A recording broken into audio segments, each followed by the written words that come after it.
If you haven't already known, I just turned 25. If you didn't watch my last video, you need to go watch it because I did a whole creative project shoot for my 25th birthday. So go watch that video because if you haven't, then just turned 25. And who said like growing up was fun? I'm over here fighting for my life. No, growing up is a blessing though. I'm not gonna lie, I see a lot of people be like, oh, should have never said we wanted to grow up. Getting older is a blessing. It is a blessing, and I'm thankful for it. But child. The ghetto! When I turn 25, that's when the world want to go crazy and do all this rah-rah. Like, bro, calm down. But it's just a blessing to be where you are today. So just be grateful and thankful because not a lot of people could see 25. So yeah, I was scared to turn 25. I don't know, it just seemed like a serious age. Like you need to be like have like a career. That's a lie, bro. Like social media and et cetera put a lot of emphasis on where you should be, what you should be doing, how much money you should be having.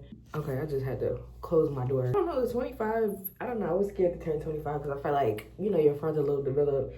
You had to be at a certain position in life. Getting older is not as bad as people think. I think people get scared because they're scared that they're gonna run out of time. They're not gonna be able to do anything that they accomplish in life. But me turning 25, life been lifing. I don't know, this year it started off a little rocky and it's still like it's still, and that's low-key why I started to get into YouTube. Like, if you don't know, I am a stylist. I love fashion, but I fell off when it came to it. Like, people be like, oh, you haven't fell off. No, I fell off like I really haven't been watering my craft as I should. And this was a conversation that me and my friends had. Like, once you pour so much into your craft, you get burnt out. And I feel like I'm at the stage where I'm burnt out when it comes to styling. Also, that project that I did for my birthday kind of burnt me out too, because that was from November until January. Like, and it was a whole lot of like, and I was just trying to focus on like creative directing and seeing if I can do it. But yeah, I don't know. I just feel like having hobbies and focusing on hobbies instead of like always focusing on your craft is what help build your craft in that sense. Like pushing your craft, you would get burnt out. So I guess you could say taking a break from styling, but I don't know, I've just been trying to figure out what am I here for? Like, what's my purpose? Don't get me wrong, I love styling, I love clothes. I got into fashion in college. I got into styling and clothes in college. I started off with a clothing brand. I noticed that clothing brands and creating clothes wasn't for me. That was too much of a hoopla. And then I used to draw on clothes too, and I was like, that's too time consuming. And then eventually I got into putting clothes together, so styling. And I was like, nah, this is fire. Nah, styling is fire though. It's like a way to express externally. Like I'm a creative, bubbly person internally, but externally I can show that through like what I put on. And also just spreading it to other people, building their confidence and making them, you know, feel pretty, feel good about themselves. So, but I feel like now as I'm older and I reach 25, it's just like, okay, is this like something that I want to do or make a career out of? Because sometimes I get discouraged, and like being a stylist, you have to be freelance for a little minute, and building up clientele, you have to do that. Like you have to put yourself out there. You have to create, you have to, hey, you have to do that. Like, and I'm just at a point, I don't know, I can't really say what point I'm at because I would just say I'm stuck. Like, is this something that I want to do, like, career-wise? Like, what is my purpose? What is my purpose? It's my passion, but what's my purpose? Like, what am I here for? So, but don't get me wrong, I'm going forever. I'm gonna forever put that shit on. I'm gonna forever be fly. Don't get it twisted. I don't know. And then I also, somebody had asked me a question on how I found my style. I'm still finding my style. I know that I am, like I said, an expressive person, like that maximalist. I love everything colorful. Like I love colorful things. I love patterns. I always been a pattern girl. I'm gonna show y'all some old pictures if I can, but I used to have bracelets all the way down here on both hands. I used to wear gloves on my hands, suspenders, just loud colors, just like chaotic, loud colors. I always been into like the weird kind of styles, and I still am, and I'm glad that I'm bringing that back because they're my roots. It's where I came from. No, I always been like a bubbly, like she mysterious but she cute type of girl, you know? So I don't know. Who got me into fashion really was Lady Gaga. Lady Gaga, when she first started, when she dropped like Poker Face and all of that, she had that meat outfit. I was like, she weird, but she cool. And that's when I was like, bro, fashion is really like what you making. You could really do anything when it comes to fashion. You could really do anything. Don't do no BS, but you could really do anything, like expressive wise. And I thought about it. I was like, bro, nah. I gotta be different when it comes to like putting clothes on. But I really don't like dressing like other people. Like I like being distinctive. Like when you walk into the room, you're gonna be like, oh yeah, that's T-Baby. I know that's T-Baby just because of how she dressed, you know. That's where I am career-wise. All in all, you just gotta trust God, and that's the main thing. So yeah, I'm not gonna lie, I'm gonna speak about God a lot in this video, Jesus to be exact. Jesus Christ, our Lord and Savior. So if that bothers you or offends you, then hey, you have to trust God in the process of everything. Allow him to move things in your life. Don't try to control it. Just meet him halfway for sure. Don't just be sitting on your butt like, hey God, do what you gotta do. He's gonna look at you and be like, you gotta meet me halfway. But allow him to work in your life. Allow him to show you and open things up. Like, start rushing. Now, don't just sit on your ass and not do nothing, but start rushing. Like, you see somebody on social media doing this and that, doing this and that. This is rushing and comparing. You see somebody on social media doing this and that, doing this and that, and you feel like, oh, I should be there. That should be me. I'm learning to just take my time with everything. I don't like putting just anything out. Like, I really don't like just putting anything out. Have fun with it. And just allow God to let things unfold for you. Meet him halfway. Pray. Ask for the signs that you need. Once he give you the signs and he tell you to move, don't just sit on your ass and be like, why is nothing working? Because you haven't moved. Get up. Get up. That's where I am. That's where I am career-wise in my life. And some days I wake up and I'll be like, bro, what am I doing? Like, honestly, what am I doing? Like, why is nothing happening? And then, honestly, sometimes I wake up and I be like, Tiara, why are you not getting up and putting yourself out there? Like, what? Why are you holding yourself back? Like, girl, I'm starting to get into creative directing and shoots. I'm trying to learn on myself. So how I learn things is to do it and try it on myself before I try it on other people. So with that said, me doing that shoot for my birthday was like a step towards, and that's why I say you have to find hobbies outside of like, even though that's still styling, that's still the career, that's also another jump. Creative directing is like its own field of its own, like organizing, structuring up, visualizing. Same thing with styling, but two separate. It could be two separate. But that's why I say you gotta find hobbies that water and pour into what you want to do so it can add that fuel. Creative directing has been another interest, as I say, I picked up on. I'm actually working on another project as we speak. Bro, anything can really inspire you. I got into it with this dude. And like me getting into it with him, this is how I'm gonna look. But me getting into it with him made me think like, dang, you think that I'm this? Let me add that to the creative project. I'll probably break it down another time, but him saying what he said to me kind of like added fuel. And I started working on my project. It was like, you know what? Hell yeah. Hell yeah. Hell yeah, you may be right. Hell yeah. That jumps into my next topic, which would be moving to the South. Originally, I'm from the Midwest. I'm from Cincinnati. And I went to college in Nashville. I graduated from TSU, Tennessee State University. From the college, going to a southern state, I really didn't really care much about all that South woo-woo talk until I moved down to Georgia. And I ain't gonna lie, no, that's cap. I was thinking about that Southern versus Midwest because when you in college, bro, you meet a lot of different people from different areas. Southern people already put this thing on us saying that we rude. In ways, they are right.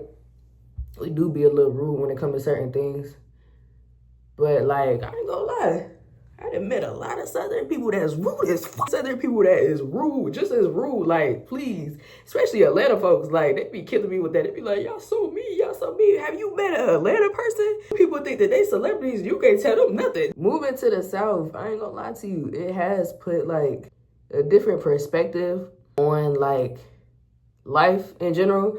I guess, like, me and people that knowing different backgrounds and that they're from the South, so they kind of think a certain way when it comes to certain things. And me embracing my Midwest characteristics, like, for sure. I love being from the Midwest. But, yeah, when I was in college, the topic did come to play. I would say it definitely has. And it was Midwest versus South, like, topics and stuff like that. But it didn't really apply until I moved down from Nashville to Georgia. So, you know, with Midwest, we get that thing of how we rude, our tone, how we talk. And I just be like, I got a lot of Southern friends now that I'm down in Georgia. And, like, I be having to watch how I speak sometimes, like, in the words that I say. I get a little sensitive about it. So you do have to watch what you say, your tone, how you come off, the little meanness, the rudeness. You have to watch. You have to be very mindful. And my friends down here have taught me about mindfulness. They taught me about mindfulness, and, like, sometimes I could come off a little mean. And I'd be like, dang, I thought I said that pretty nice. I think it's pretty cool seeing the difference between South and seeing the difference between the Midwest. I think it helped me grow in a lot of areas too. If you from a hometown, I promote you moving out your hometown just so you can, it don't have to be forever. You could probably possibly go back if you don't like it, but just experience, like, living in, say you from the South, having that experience moving up north, like to New York or something like that. It, like, broadens your perspective on things. Cause, like, you may be so accustomed to, like, your living and how you think. You go up north, they start beating you up, and you be like, dang, y'all just broaden my perspective on things. Thank you for whooping my ass. Me moving to Georgia, it expanded a lot of creative aspects of when it comes to me styling. Like, I flourished a lot down here, but Georgia is not somewhere. Georgia, where I stay at, it's like somewhere I would, like, make a family. I do have in mind of moving to New York for a little while, but that's in the near future. Still pondering on that. I'm still trying to figure out where it is that I want to stay next. This will be my second year staying alone in Georgia, and it's pretty cool. Like, it's pretty cool. I'm not gonna lie. Living alone in your 20s as a girl, I wish all girls can experience this. Like, living in your own space, being in your own space, no kids, no man, no roommate, no nothing. It's very refreshing, to say the least. I'm so thankful that God allowed me to experience this. I didn't think for my circumstances it would be obtainable, but you gotta believe that God has the final say so with it all. Just because you think that you're not qualified for it, don't mean that God said that. That's a no. So just trusting him and just being so thankful that he allowed me to experience this is amazing. And I wouldn't be able to experience it without him. I wouldn't be where I'm at without him. So all praise to the Most High when it comes to everything that I'm talking about in this video. Alone in your 20s as a girl, very fire. Like, I could walk around this bit butt naked.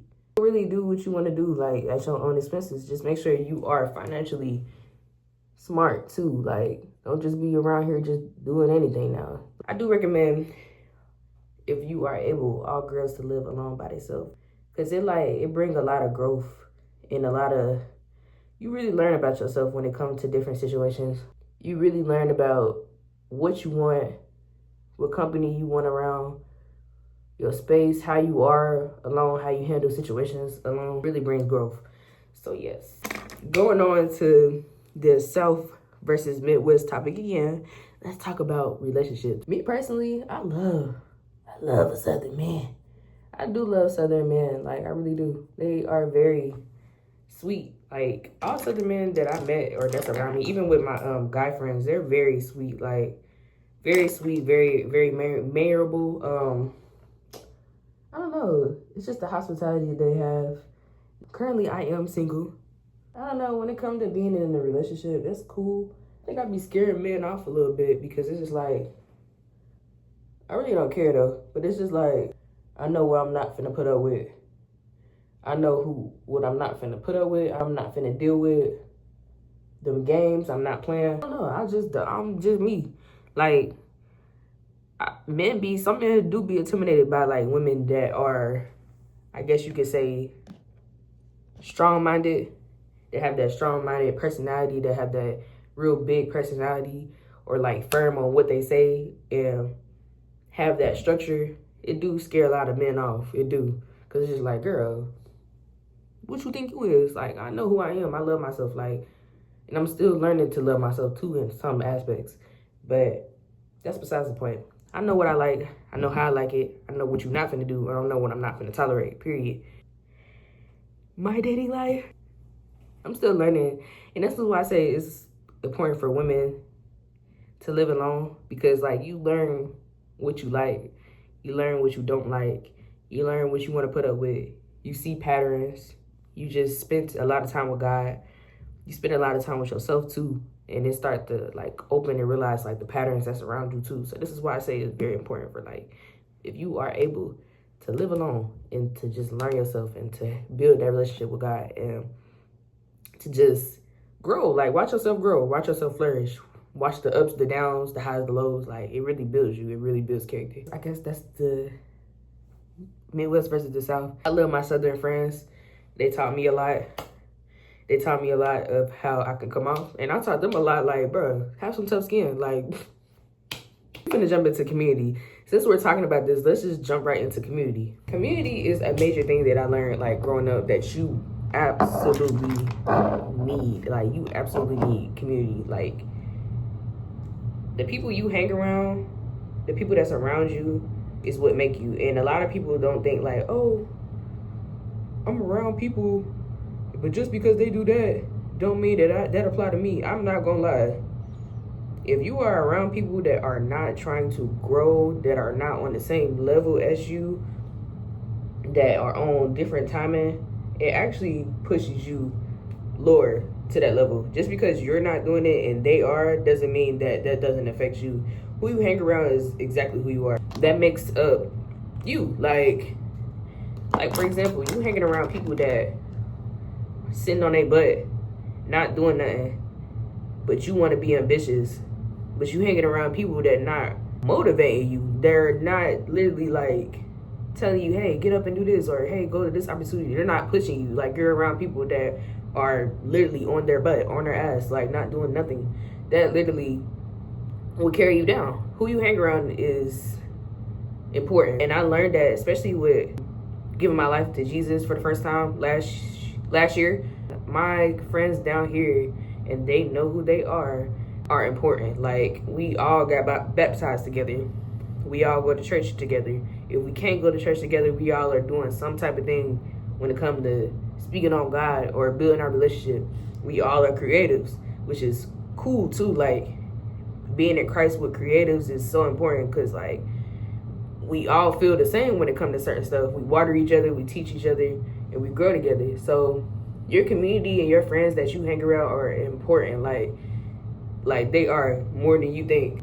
It's also important to have praying friends too. Like, do your friends pray for you? Do y'all talk about real things? Do y'all get vulnerable with each other?